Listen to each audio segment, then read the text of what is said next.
Guide on mastering the recipe for financial success. Order your copy today. ये गूंज है आसमान, सीमेंट हो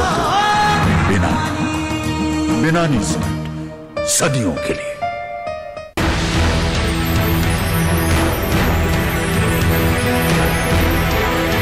I think we've done a fabulous job for this Investon. We had almost 2,000 registrations with almost 75 corporates.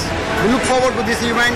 I hope this becomes an annual event. The Investon has clearly shown that if you stay fit, you will do well, be active, be fleet-footed, and I'm sure you'll do well even in the markets. NSE and CNBC TV 18 present Investothon 2011. Presented by National Stock Exchange. Cafe Partner Cafe Coffee Day. CNBC आवाज पर कही गई हर बात का असर पड़ता है लाखों ट्रेडर्स और इन्वेस्टर्स पर।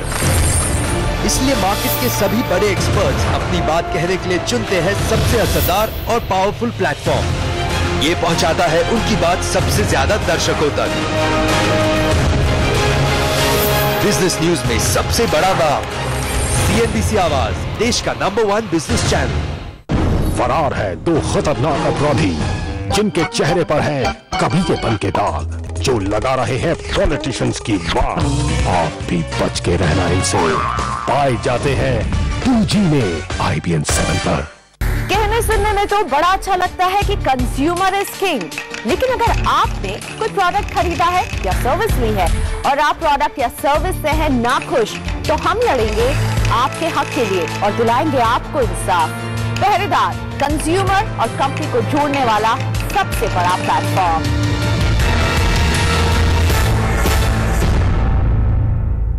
पहरेदार के प्रस्तुत करता है बिनानी सीमेंट सदियों के लिए। प्रायोजक है रॉयल। सब कहते हैं ट्रेडिंग में कमाई नहीं होती, बाजार में आप हर रोज कमाई नहीं कर सकते। अरे भाई, उन लोगों को पूछो जिन्होंने पहला सौदा देखा है। पहला सौदा ऐसे ही नंबर 1 नहीं बना है। मेरी सलाह मानिए, अखबार पढ़ना छोड़ दीजिए, इधर उधर मत देखिए, कोई चैनल मत देखिए। कमाई करनी है ना आपको, हर रोज सुबह मार्केट का डेली डोज लीजिए मुझसे। गारंटी से आप दिन भर चुस्त रहेंगे और पैसा तो कमाएंगे। पहला सौदा सोमवार से शुक्रवार सुबह 8:30 बजे।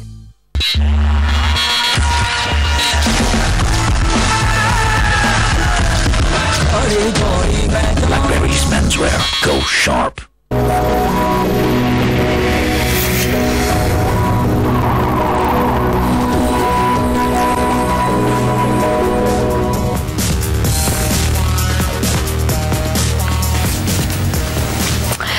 घर खरीदने जब आप जाते होंगे तो कई ऐसे टर्म से आपका वास्ता पड़ता होगा जिनका मतलब समझने के लिए आपको डिक्शनरी तक खोलनी पड़ जाती होगी, जैसे कि carpet area, built up area, super built up area. होते क्या है ये बता रहे हैं हमारे सहयोगी विपिन भाट।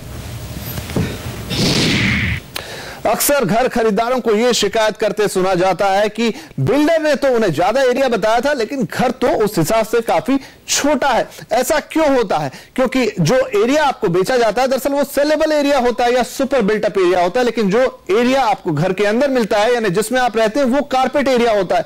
इसलिए घर खरीदने से पहले कारपेट एरिया, बिल्टअप एरिया और सुपर बिल्टअप एरिया, इनके बारे में जानकारी एकदम साफ होनी चाहिए। आइए हम आपको बताते हैं। यह है आपका 1 BHK फ्लैट का एक ब्लूप्रिंट, जिसमें kitchen, living, toilet, bedroom, flower bed और टेरेस या फिर बालकनी, ये सब कुछ शामिल है। अब आप इसमें कारपेट एरिया को किस तरह से कैलकुलेट करेंगे, तो घर का वो हिस्सा जो आपके काम आने वाला है, जिसमें आप चलते फिरते रहते हैं या जिसे आप कारपेट बिछा सकते हैं, जिस एरिया में आप उसे कहेंगे कारपेट एरिया, जो एरिया आपके काम आएगा।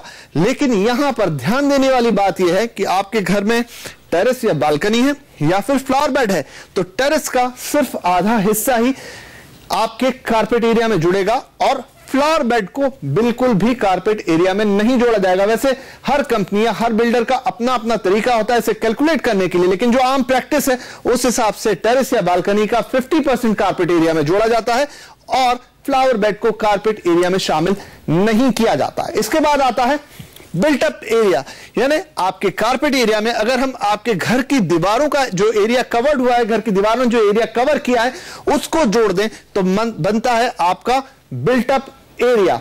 और इसके बाद आता है सुपर बिल्टअप एरिया, यानी stair cases, lift, parking spaces या तमाम ऐसी जगह जहां एफएसआई कंज्यूम नहीं हुआ है और वो कॉमन यूज की स्पेसेस है, उसका एक एरिया कैलकुलेट करके प्रोपोर्शनेटली आपके घर के एरिया के साथ जोड़ दिया जाता है। यानी तमाम वो सुविधाओं का एरिया जो सबको उपयोग में आने वाली है, जो सबको मिलने वाली है, उनको जोड़कर उसका एक अनुपात निकाल के आपके घर के कारपेट या बिल्टअप एरिया में जब जोड़ते हैं तो बनता है सुपर बिल्टअप एरिया। और आमतौर पर इसी सुपर बिल्टअप एरिया के हिसाब से आपके घर की कीमत को निकाला जाता है।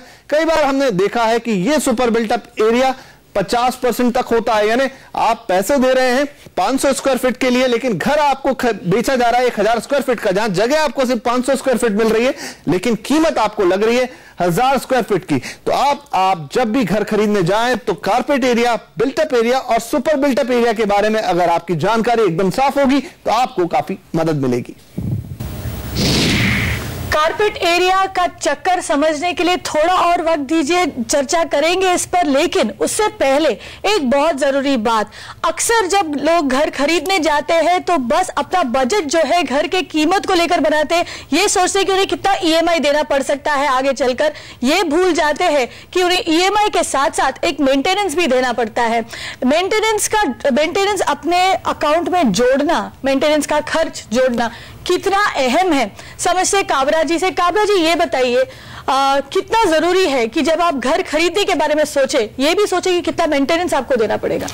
ये सोचना बहुत जरूरी है, क्योंकि मेंटेनेंस पूरे बंबई में या बाहर भी दो तरह से मेंटेनेंस होता है। एक तो म्युनिसिपल टैक्स होता है, वो कॉमन होता है, चाहे आपकी सोसाइटी बड़ी हो या छोटी हो। लेकिन सोसाइटी में जो बाकी सुविधाएं होती है, जैसे स्विमिंग पूल है, हेल्थ क्लब है और बाकी सब होते हैं, तो उसके कारण से मेंटेनेंस की कॉस्ट बहुत आती है। जैसे बंबई में आप देखेंगे कि एक बिल्डिंग में 6 रुपया स्क्वायर फीट आ रहा है, दूसरी बिल्डिंग में 14 रुपया स्क्वायर फीट आ रहा है और तीसरी बिल्डिंग में 20 रुपया स्क्वायर फीट आ रहा है, एक ही एरिया में होने के बावजूद भी, क्योंकि उसमें जो एमिनिटीज है वो एमिनिटीज को मेंटेन करने के लिए कॉस्ट बड़ी होती है।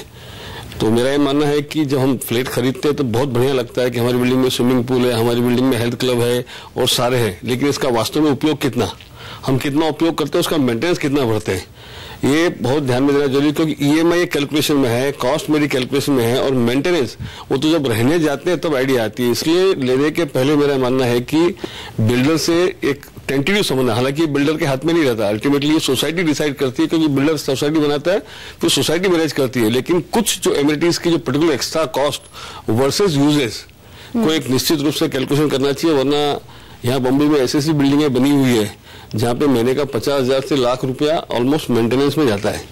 और आप जिम के लिए पे करते हैं और जिम कभी जाते हैं भी? हाँ, जिम में जाते नहीं। इसलिए क्या है कि इस चीज को बहुत ध्यान रखना है, सुविधाएं प्राप्त होनी चाहिए। सुविधा की एक तो आप पहले कॉस्ट दे रहे हैं, हाँ। तो ये सारी सुविधा होने के कारण से you buy flat at expensive price and उसके बाद में वापस ये मेंटेनेंस। इसी तरह मेरे को लगता है बाहर गांव में भी जो होता होगा वहां पर भी इसी प्रकार से जो मेंटेनेंस कॉस्ट है इसको जरूर ध्यान में रखना चाहिए।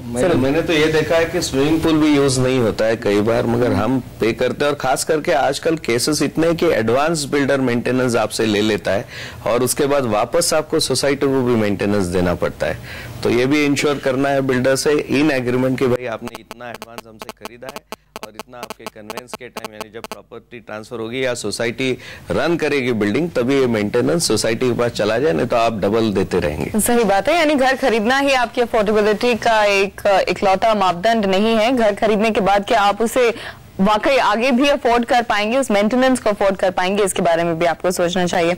आदित्य, आपके पास आना चाहूंगी। मुंबई जैसे शहरों में हम इनफैक्ट लोडिंग के बारे में बात कर ही रहे थे, जिसमें लगता तो ये है कि हाथ में बहुत कुछ आ रहा है, लेकिन बाद में जब रहने के लिए जाते हैं तो पता चलता है कि घर तो आधा ही मिला और कई बार आधा भी नहीं मिला। तो ये बताइए, ये अंदाजा कैसे लगाया जा सकता है कि क्या हाथ में आने वाला है?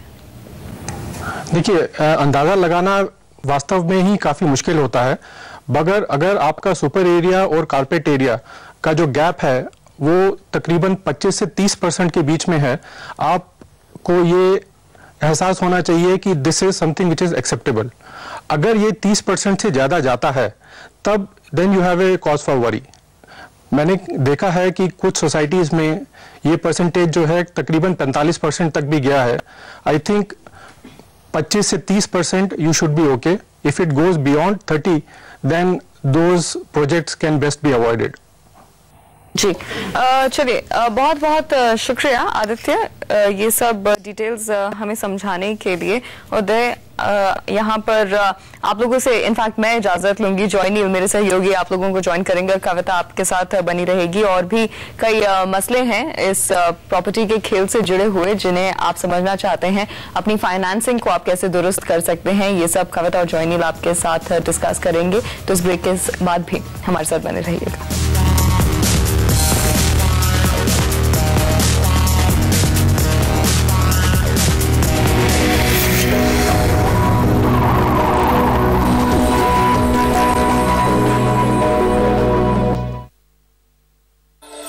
Presented by RR Kabel. Wire